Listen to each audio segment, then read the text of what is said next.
Salam damai sejahtera saudara-saudaraku yang terkasih, pencinta firman Tuhan. Berjumpa kembali dengan Bible Learning with Father Joseph. Saudara-saudaraku, bagaimana kabar Anda hari ini? Izinkan saya berdoa buat Anda hari ini. Di hadapan saya sedang berada di sebuah hutan lindung di daerah Sukabumi. Kalau sayup-sayup dari jauh Anda mendengar suara air terjun, suara sungai yang mengalir, ada burung-burung bernyanyi, hawa segar, embun pagi menguap. Tuhan, terima kasih. Bapa, terima kasih. Bapa, terima kasih. Bapa di dalam surga, ku berterima kasih. Katakanlah di awal video, Tuhan membebaskan orang-orang yang tertindas. Ulang-ulangi kata-kata ini sehingga betul-betul menyentuh hati nurani Anda. Tuhan membebaskan orang-orang tertindas. Apakah situasi hidup Anda saat ini sedang dalam ketertindasan karena orang-orang yang berkuasa, karena orang-orang yang bisa membeli hukum, karena orang-orang yang punya segala macam kekuatan-kekuatan yang menindas Anda semena-mena? Atau bisa saya balik, jangan-jangan sadar maupun tidak sadar, dalam hidup kita seringkali menindas orang lain dengan kata-kata, dengan ejekan, bulian, gosip-gosip yang kita sebarkan, kebohongan dan fitnah, atau juga terhadap orang-orang yang bekerja pada kita, orang-orang yang kita pandang mereka ada di bawah kita. Mentang-mentang kita ini punya kuasa, punya kekuatan, punya power, punya duit, sehingga kita semena-mena sama mereka. Saudara-saudaraku yang terkasih, ada Tuhan yang selalu menyertai orang-orang yang tertindas ini. Doa orang-orang yang tertindas didengar oleh Tuhan karena Tuhan ada di pihak mereka. Saudara-saudara, tadi saya katakan di depan saya ini itu adalah hutan lindung. Saya sekarang sedang berada di Lembah Purba, di Gunung Situgintung lebih tepatnya. Itu di daerah Pangrango, Gede Pangrango. Jadi tadi malam dingin banget. Lalu kalau saya kasih lihat Anda, inilah situasinya yang ada di depan saya. Waduh, indah nggak? Indah sekali, Romo. Di sana itu ada air terjun. Nah, ini kamar tidur saya ini kayak begini. Mudah-mudahan udah beres. Oh iya. Nah, itu dia. Kita lihat dulu yuk.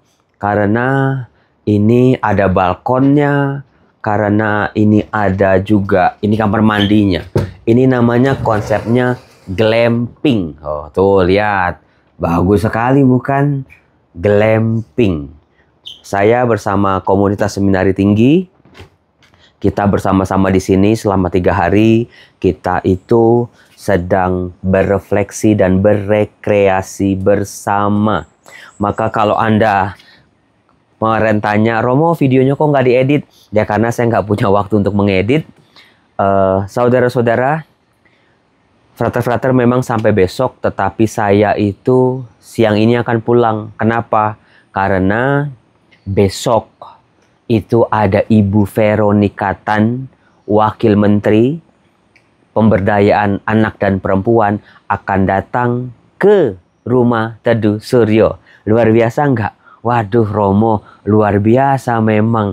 Karya Rumah Teduh Suryo ternyata sudah bisa menjadi magnet buat mereka-mereka yang juga sama-sama berjuang untuk anak-anak, perempuan, apalagi anak-anak yang sakit.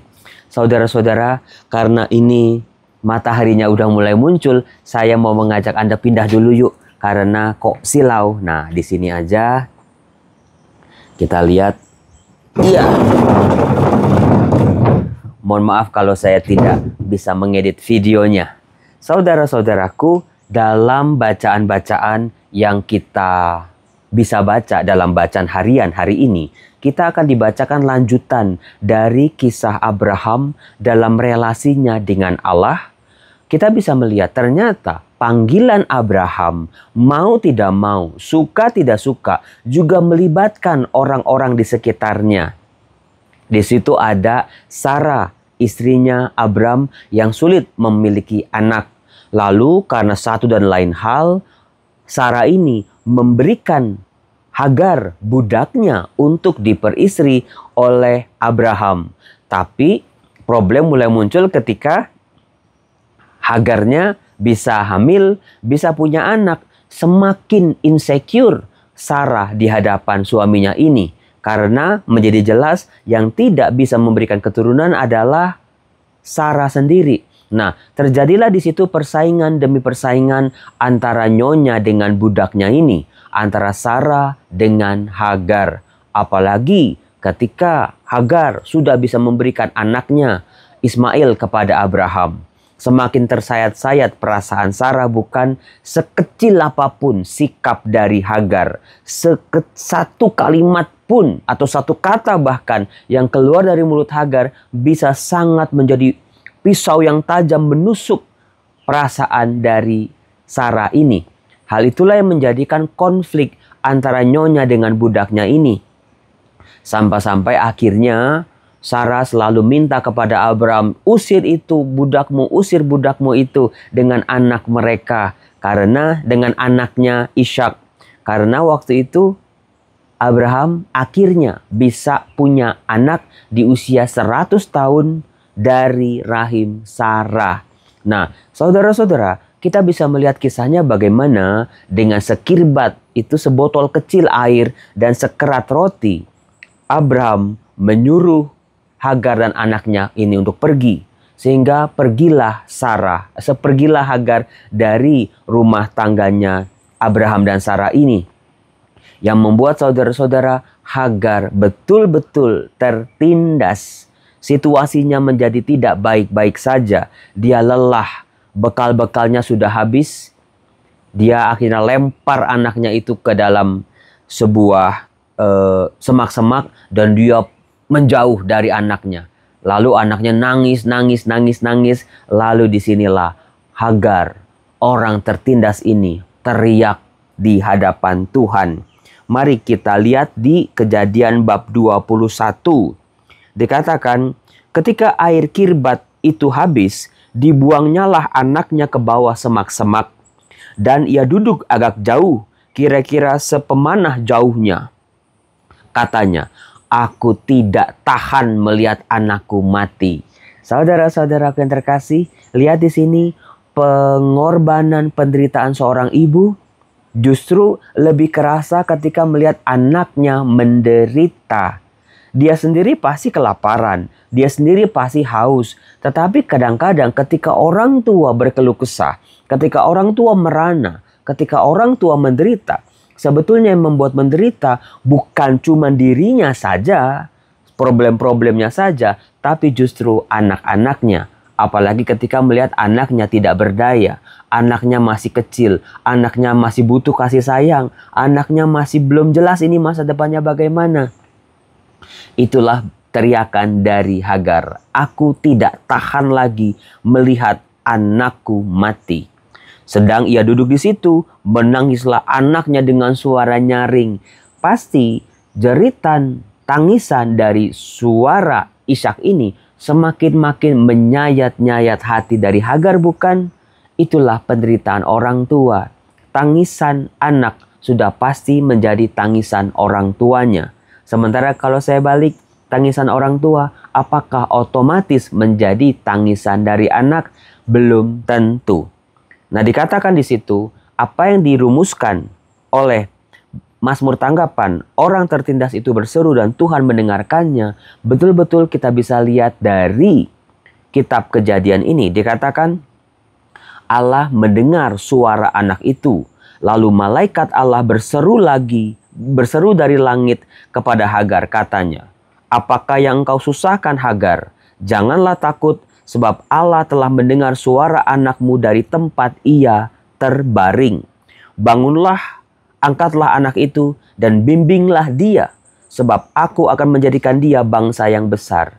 Saudara-saudara, coba tolong perhatikan khususnya buat Anda yang masih punya anak atau cucu yang masih kecil-kecil, yang kalau Anda lihat masa depannya masih belum jelas, yang masih tidak berdaya dengan dirinya sendiri, masih tidak berdaya dengan pelajaran-pelajaran di sekolah, masih dalam hal pekerjaan, dalam hal-hal yang kecil sekalipun, tampaknya anak ini apa bisa dilepas. Penderitaan sudah pasti, tetapi pesan dari Allah kepada Hagar, meskipun Hagarnya juga menderita, tetapi pesannya adalah bangunlah, angkatlah anakmu itu. Jangan menyerah artinya. Dan bimbinglah dia. Ini kata kunci yang sangat penting. Meskipun orang tua ada di posisi sangat menderita karena penderitaan anak, tetapi tugas orang tua adalah membimbing anak-anak yang tidak berdaya ini. Dikatakan, sebab aku akan menjadikan dia bangsa yang besar. Tuhan punya rencana buat anak-anak Anda. Tuhan punya rencana buat generasi-generasi muda ini. Yang seringkali bikin generasi-generasi tua itu, aduh bingung Romo, nggak ngerti Romo, mau gimana ini anak-anak nanti. Biaya sekolah, biaya main gamenya, biaya beli gadgetnya Romo, biaya jalan-jalannya, biaya makan di restorannya. Pusing. Gak kayak dulu makan nasi sama garam aja udah selesai. Main cuma main gak pakai duit aja bisa. Sekarang kemana-mana pakai duit. Itulah yang membuat setiap orang tua semakin menderita. Tapi mudah-mudahan bangunlah Hagar, bangkitlah. Bangkitlah. Angkatlah anak itu dan bimbinglah dia. Jangan ketika diangkat, digendong, ya udah orang tua, anak-anak tanpa relasi yang jelas, tanpa komunikasi yang memadai, tanpa ikatan yang kuat. Sehingga masing-masing jalan sendiri-sendiri dengan luka-lukanya, dengan beban-bebannya sendiri. Nah di sini setiap orang tua bimbinglah dia. Karena apa? Ada rencana Tuhan. Sebab aku, kata Tuhan, akan menjadikan dia bangsa yang besar. Lalu Allah membuka mata Hagar sehingga ia melihat sebuah sumur. Ia pergi mengisi kirbatnya dengan air dan anaknya ia beri minum. Saudara-saudaraku yang terkasih, luar biasa penyertaan Allah selalu memberikan jalan keluar. Tugas berat yang siap untuk ditanggung oleh Hagar tidak dikerjakan seorang diri. Tiba-tiba ada sumur di hadapan Hagar, di situ dia bisa menyambung hidupnya lagi, menyambung hidup anaknya lagi. Meskipun bukan mata air yang besar, meskipun bukan tiba-tiba ada 5 galon aqua gitu ya, tapi sumur. Artinya Hagar harus nimba dulu, Hagar harus berusaha dulu untuk mengambil air itu. Semua yang diberikan oleh Tuhan tidak serta-merta melulu, wah tiba-tiba udah jadi. Tapi kadang-kadang manusia juga harus berjuang dan berusaha. Allah tidak mau menghilangkan perjuangan dari sisi manusia. Supaya manusia bisa bersyukur. Supaya manusia bisa berterima kasih sama Tuhan. Supaya manusia bisa tahu semua yang diperolehnya adalah berasal dari Tuhan. Nah, sementara saudara-saudara, setelah Mazmur Tanggapan berkata, orang tertindas itu berseru dan Tuhan mendengarkannya. Kita lihat ini, bagaimana dalam Injil Matius bab 8 ayat 28-34 digambarkan 2 orang kerasukan setan di Gadara. Ini variasi kisah dari yang pernah kita dengar dalam Injil Markus. Di Markus cuma diceritakan 1 orang yang kerasukan setan di daerah Gerasa. Saudara-saudara, kita bisa melihat di sini bagaimana Injil Matius melihat dari perspektif yang berbeda. Bisa jadi orangnya 2, tapi Markus cuma ceritanya 1. Sementara Matius menceritakan kedua-duanya. Ada satu kalimat, satu ungkapan, satu gambaran yang diungkapkan oleh Matius yang tidak ada di Injil Markus. Dikatakan, pada suatu hari Yesus menyeberang danau Genesaret dan tiba di daerah orang Gadara. Penonton Bible Learning yang lama, Gadara itu adalah Gerasa, daerah orang-orang non-Yahudi ada di pinggir danau Galilea. Maka datanglah dari pekuburan 2 orang yang kerasukan setan menemui Yesus. Nah, ini dia. Mereka itu sangat berbahaya. Saudara-saudara terkasih, silakan Anda membayangkan kalau orang-orang ini dikasih predikat sangat berbahaya. Bagaimana relasi orang-orang lain? Bagaimana sikap perlakuan orang-orang lain terhadap 2 orang ini?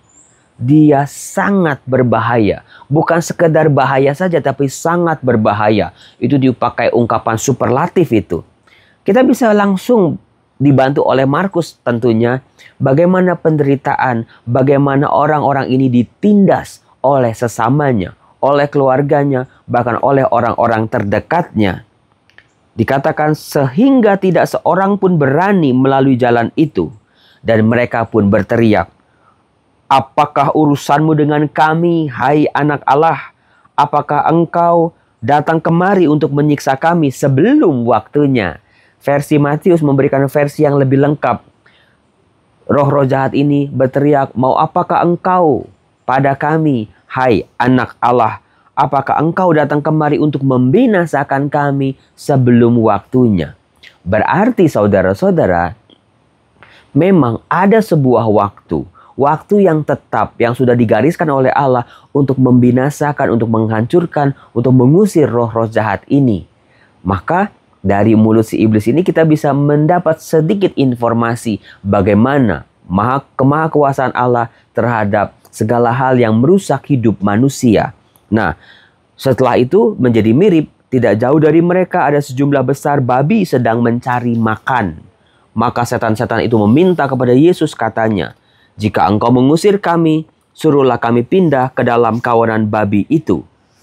Tuhan Yesus mengizinkan, "Pergilah," sehingga roh-roh jahat itu masuk ke babi-babi itu, dan babi-babi itu menceburkan diri mereka ke laut sehingga mati semua. Nah, bagaimana Matius memainkan emosi pembaca? Dikatakan, maka keluarlah seluruh kota mendapatkan Yesus, dan setelah berjumpa dengan dia, mereka mendesak supaya ia meninggalkan daerah mereka. Saudara-saudaraku terkasih, Tuhan Yesus membebaskan 2 orang ini dari pengaruh-pengaruh roh jahat.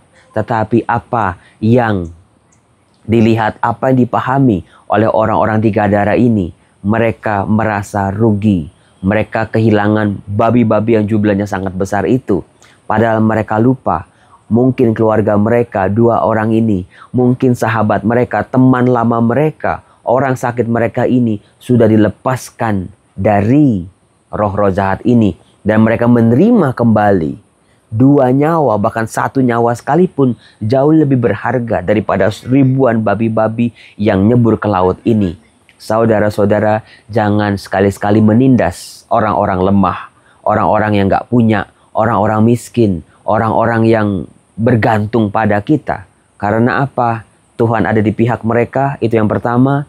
Doa-doa mereka didengar oleh Tuhan. Dan yang ketiga adalah mereka jauh lebih berharga daripada segala harta benda manusia yang sangat diagung-agungkan oleh kita sekalipun. Ingatlah saudara-saudara, 1 jiwa berharga di mata Allah. Demikian pun kita. Hidup kita berharga di mata Allah. Demikian pun mungkin asisten rumah tangga, karyawan, orang-orang sakit, para gelandangan di pinggir jalan, peminta-minta, mungkin juga manusia silver ya. Mereka juga berharga.